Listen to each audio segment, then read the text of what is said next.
Hello and welcome. I'm Ramesh Ramachandran and this is Express News.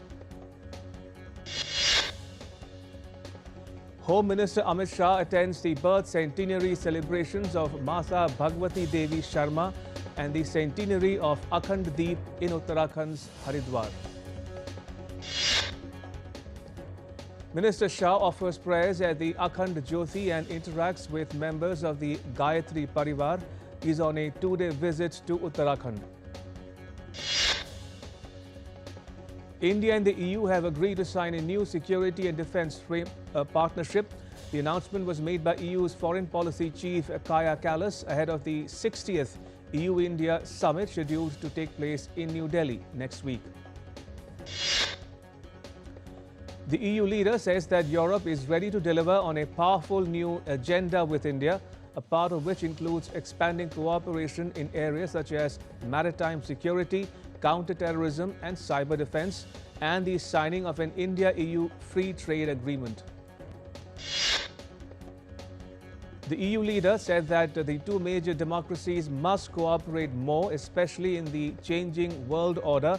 She says that India and the EU have renewed political momentum and a clear sense of purpose. European Council President Antonio Costa and European Commission President Ursula von der Leyen will attend the Republic Day as chief guests on 26 January, with the India-EU summit scheduled for the following day. Traffic restrictions are in place in parts of New Delhi because of rehearsals for the beating retreat ceremony at Vijay Chowk on Thursday. According to a traffic advisory, Vijay Chowk will remain closed for traffic from 4 p.m. to 6:30 p.m.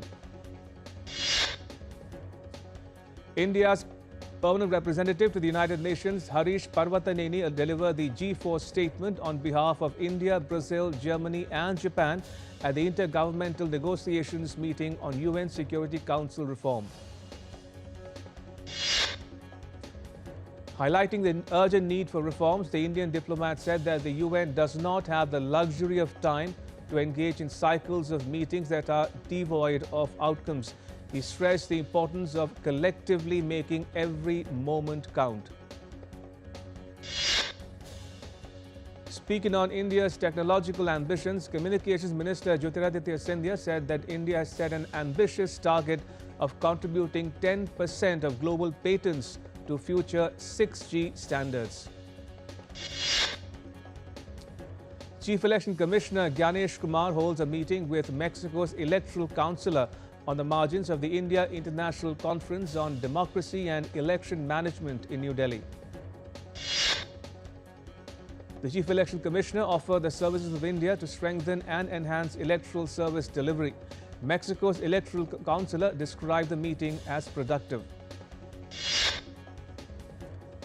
The Directorate General of Civil Aviation has launched the Electronic Personnel License Services for the Airline Transport Pilot License in New Delhi. The Indian aviation body says the initiative is a key step towards strengthening India's civil aviation regulatory ecosystem through secure, modern and future-ready digital systems. Niti Aayog, India's apex public policy think tank, releases 3 reports on green transition that say that India has an aspiration of becoming a developed nation by 2047 and achieving a $30 trillion economy. The economic expansion will be driven by a significant increase in industrial activity and accompanied by extensive infrastructure development.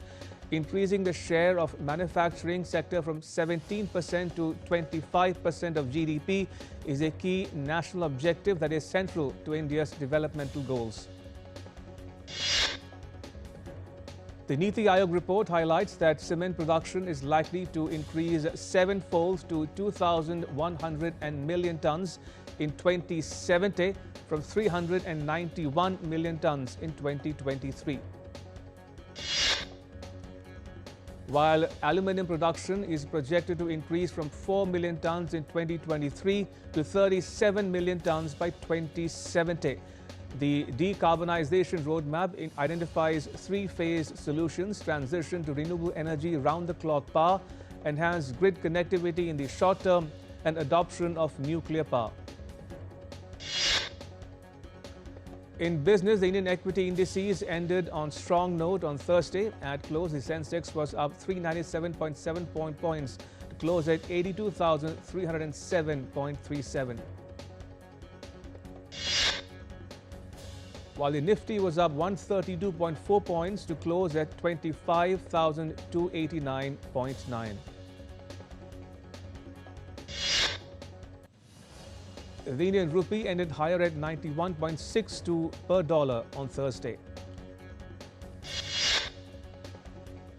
Global gold prices hover near $4,830 per ounce after hitting a record $4,888, driven by geopolitical risks and strong safe haven demand.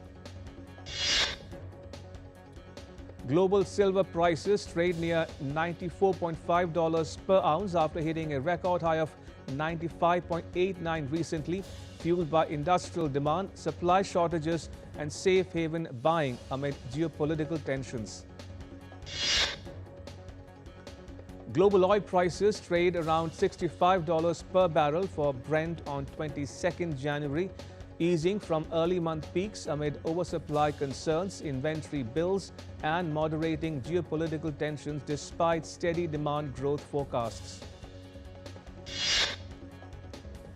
The US dollar held on to overnight gains against major peers. The Australian dollar rose after a stronger than expected jobs report boosted expectations of a possible rate hike as soon as next month.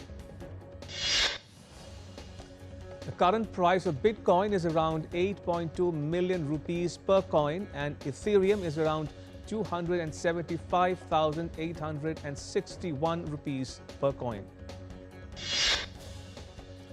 Asian stocks rallied with Nikkei surging 1.7% to 53,689, Kospi hitting above a record 5,000 as US President Trump eased Greenland tariff threats, boosting sentiment and tech shares. European stocks advanced with Stoxx 600 up 0.9% to 612. DAX nearing 23,200 as softer inflation data fueled expectations for European Central Bank rate cuts, boosted banking and tech sectors. US President Trump has stepped back from threats to impose tariffs as a leverage to seize Greenland and ruled out the use of force. He said that a deal was in sight to end a dispute over the Danish territory. In a social media post, President Trump said that he had agreed with the head of NATO on a framework for a future deal on Arctic security, potentially diffusing tensions that had far-reaching geopolitical implications. President Trump said that Western Arctic allies could forge a new deal that satisfies his desire for a Golden Dome missile defense system and access to critical minerals while blocking Russia and China's ambitions in the Arctic. President Trump told journalists after emerging from a meeting with NATO Secretary General Mark Rutte that the long-term Arctic deal will make everybody happy.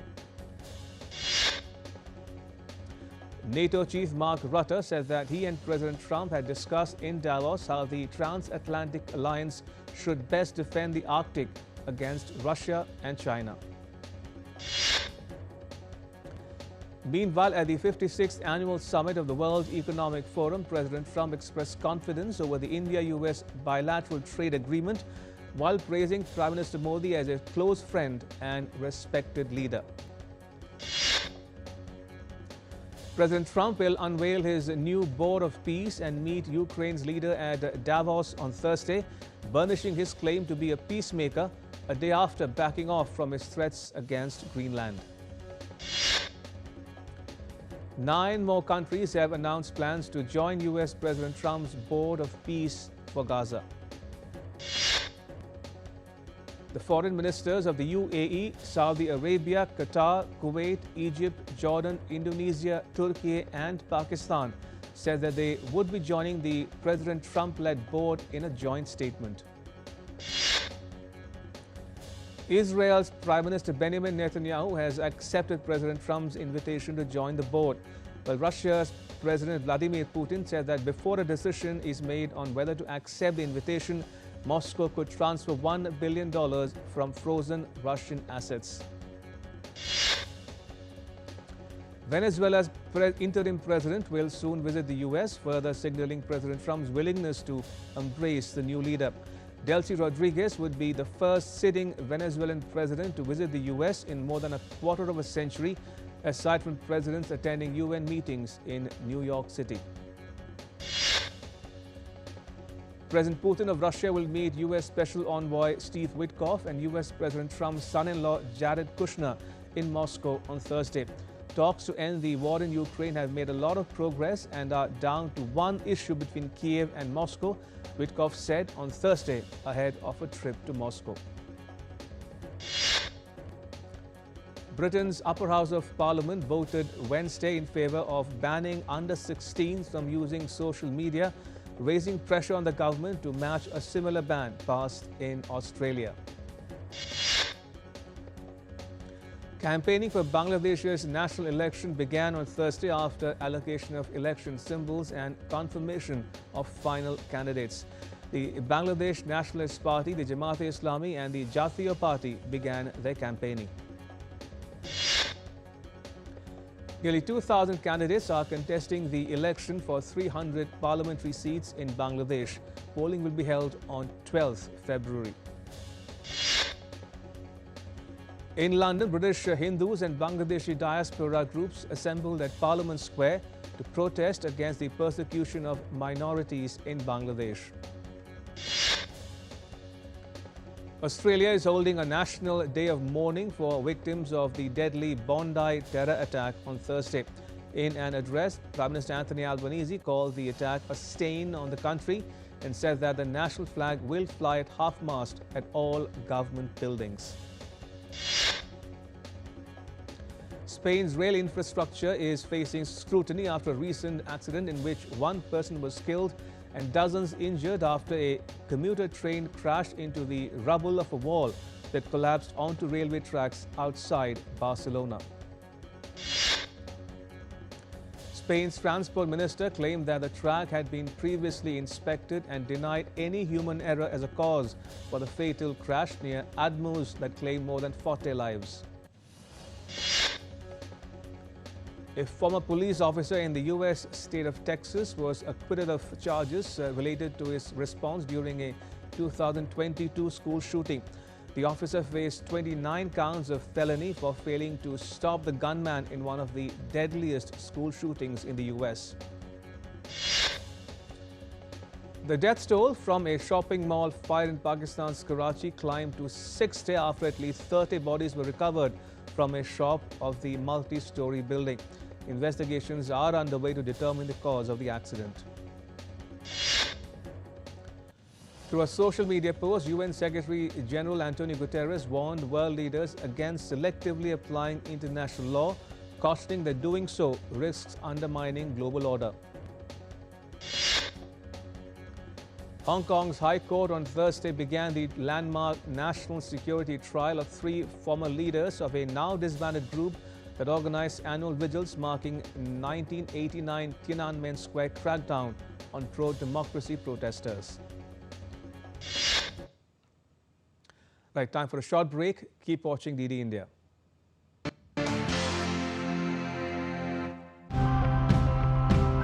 Every time I open my wardrobe, I wonder how many of these clothes do I actually need? So today, let's step into a world where our fashion does not have to come at the cost of the environment. We make sure that we don't waste a single piece of clothing. We use up all the scraps as well, gathering them into balls and making different products with them. Consumers think that if they don't buy it now, they're going to regret it tomorrow. Instead of having a linear thing where you produce something that never degrades and then you just end up having it in the landfill, you biosource it, you use it, and then it biodegrades and gets back to nature. We use natural dyes for the garments. We extract the dye the way our ancestors did by using natural products with some modifications.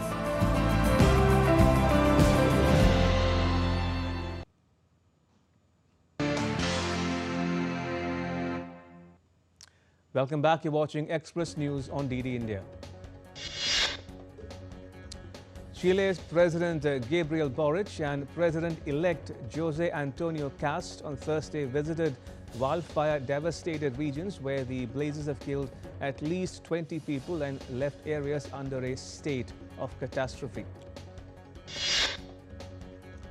Police in Chile searched through charred buildings in the Bio region, clearing debris and opening locked homes to rule out further fatalities after devastating wildfires. A winter storm bringing icy temperatures will slam a massive stretch of the U.S. this week, with more than 175 million people facing the prospect of heavy snowfall, power outages and travel disruption. Forecasters warned that New York City would get up to 12 inches of snow as a severe cold snap drives temperatures sharply down. Rescue teams in New Zealand are searching for several people after a major landslide hit a campsite in northern New Zealand on Wednesday. New Zealand forecaster lifted all weather warnings in the North Island as the tropical low moves east. Some warnings remain in place for the South Island, expected to ease on Thursday. 2 people died in Greece on Wednesday after torrential rain flooded streets, homes and businesses in Athens and other parts of the country. The southern suburbs of Greece have been among the worst affected by the floodwaters, with cars submerged and homes inundated. The rainstorm is forecast to shift towards the eastern part of the country on Thursday. Cyclone Harry has battered Malta, leaving yachts washed ashore and streets littered with debris as farmers, fishers and business owners assess the damage. Strong winds and heavy rain swept across Malta for over 24 hours, uprooting trees, disrupting travel, destroying agricultural land and damaging seaside restaurants. India is set to witness a renewed spell of active winter weather from Thursday onwards as a western disturbance strengthens over the western Himalayas region and adjoining plains. The India Meteorological Department predicts that gusty winds and light rain are likely to lower temperatures in the national capital region. Cold wave conditions are being reported in Jammu and Kashmir, while isolated pockets of Uttarakhand have experienced ground frost. The Met Department has forecast foggy conditions over Punjab, Haryana and Chandigarh in the coming days. Reduced visibility in the early hours is expected to disrupt transportation services. Weather remained cold and dry across Rajasthan in the last 24 hours with fog at several places. Meanwhile, a western disturbance from Thursday will bring rain to most districts. A region of Ecuador has turned into a striking yellow landscape as thousands of trees bloom after the first seasonal rains. The short-lived spectacle of the trees spans 40,000 hectares of dry forest, drawing tourists from across Ecuador and abroad to the region, where they walk community trails to witness the rare natural event. In Italy's Milan, a new art exhibition featured only Indian artists has opened, focusing on the relationship between humans and their environment in the 21st century. The Italy art exhibition has drawn interest from visitors keen on fresh international artistic trends, highlighting India's creative dialogue with global ecological and cultural themes. Preparations for Saraswati Puja, the Hindu goddess of knowledge and learning, are underway across India. In Odisha, artisans have built a 64-foot idol of goddess Saraswati after weeks of work. Women dressed in their finest bridal attire gathered in Jammu and Kashmir's Bhaderwah to celebrate the Kanchot festival, a tradition observed in the region for centuries. The Kanchot festival commemorates the marriage of Lord Shiva and goddess Parvati. Celebrated by women, the festival is unique to the Chenab Valley. The National School of Drama has announced the 2026 edition of Bharat Rang Mahotsav, the world's largest theatre festival, marking its 25th year. The 25th edition of Bharat Rang Mahotsav will be held between 27 January and 20th February across New Delhi and multiple cities in India and abroad, bringing together theatre groups from around the world. An Air Force Symphony Band on Wednesday regaled audiences in New Delhi with scintillating tunes. The concert, which was open for all, celebrated 150 years of India's national song, Vande Mataram. The Songwriters Hall of Fame has announced American singer Taylor Swift's election to its class of 2026 on Wednesday. She is the second youngest songwriter ever to receive this honor. Fans lined up outside the Rodin Museum in Paris on Wednesday as K-pop star Hyun Jin from the group Stray Kids and Korean idol Mingyu from 17 greeted crowds as they arrived for Dior's menswear runway show. Singers Olivia Dean and Lola Young received 5 nods each for Britain's pop music honours at the 2026 Brit Awards. Around 70% of the nominations feature women and non-binary people as solo artists or in mixed groups. The cast and creators of survival thriller Send Help hit the red carpet in the US city of Los Angeles on Wednesday for the world premiere of the movie from cult horror director Sam Raimi. According to branding expert Paul Mackenzie Cummins, Brooklyn Bells Beckham's statement against his parents David and Victoria Beckham is unlikely to cause long-term damage to the family image. The coffin of late Italian fashion designer Valentino Caravani arrived at the headquarters of the foundation in Rome for the lying-in state. The lying-in state will last until Thursday, while the funeral will be held on Friday. Blockbuster movie Dhurandhar is set to stream on OTT giant Netflix starting 30th January. Netflix has secured the OTT rights for both Dhurandhar 1 and the upcoming Dhurandhar 2. Bollywood actor Kiara Advani ventures into Kannada cinema with a lead role in Geetu Mohandas's latest film Toxic.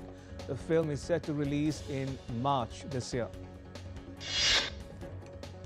Actor Janhvi Kapoor continues a Telugu film journey with Ram Charan in the sports action entertainer Peddi. This is a second Telugu movie after Devara Part 1. Following the massive success of Kantara Chapter 1, actor Gulshan Devaya is set to feature in the Tamil Netflix series Legacy and Telugu film Ma Inti Bangaram. Liverpool swept aside Marseille with a 3-0 win on Wednesday to extend its unbeaten run to 13 matches in all competitions and move a step closer to round of 16 qualifiers. Barcelona came from behind to beat Slavia Prague 4-2 on a freezing night in the Champions League on Wednesday, with Fermin Lopez scoring the decisive brace. Juventus secured a Champions League playoff place with a 2-0 home win over Benfica on Wednesday, its third successive victory. Bayern Munich top scorer Harry Kane struck twice to carry his team to a 2-0 win over Belgium's Union Saint-Gilloise in the UCL on Wednesday and booked its ticket for the knockout stage. An own goal from Atletico Madrid's Marcus Llorente earned Galatasaray a draw as both sides moved closer to advancing in the Champions League.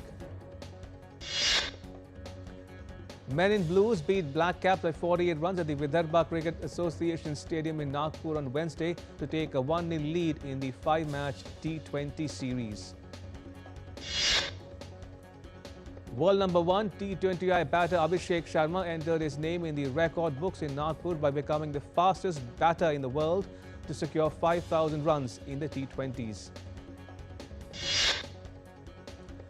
Delhi Capitals opener Shefali Verma became the second Indian and fourth overall player to cross the 1,000-run mark in the Women's Premier League. Mystery spinner Mujibur Rahman grabbed a hat-trick as Afghanistan warmed up for next month's T20 World Cup with a series-clinching 39-run win over the West Indies on Wednesday. Indian shuttlers PV Sindhu and Lakshya Sen have entered the quarterfinals of the Indonesia Masters after securing straight game wins in their respective round of 16 matches in Jakarta. Jalen Brunson scored 20 points on Wednesday night for the New York Knicks, thumping Brooklyn Nets with a historic 120-66 win. Jaipur Polo team edged Optimus Achievers 7.5-7 in a thrilling Rajmata Gayatri Devi Memorial Cup clash. Defending champion Madison Keys overcame a shaky second set to beat Ashlyn Kruger 6-1-7-5. Keys rallied with 5 straight games, sealing a place in the Australian Open third round. Jessica Pegula stormed into the Australian Open third round, crushing McCartney Kessler 6-0-6-2 in under an hour. The sixth seed now faces Oksana Selakmeteva, who upset Paula Badosa. Novak Djokovic East-Pass qualifier Francesco Mastrelli 6-3, 6-2, 6-2 to reach the Australian Open third round. Chasing a record 25th Grand Slam, Djokovic showed composure.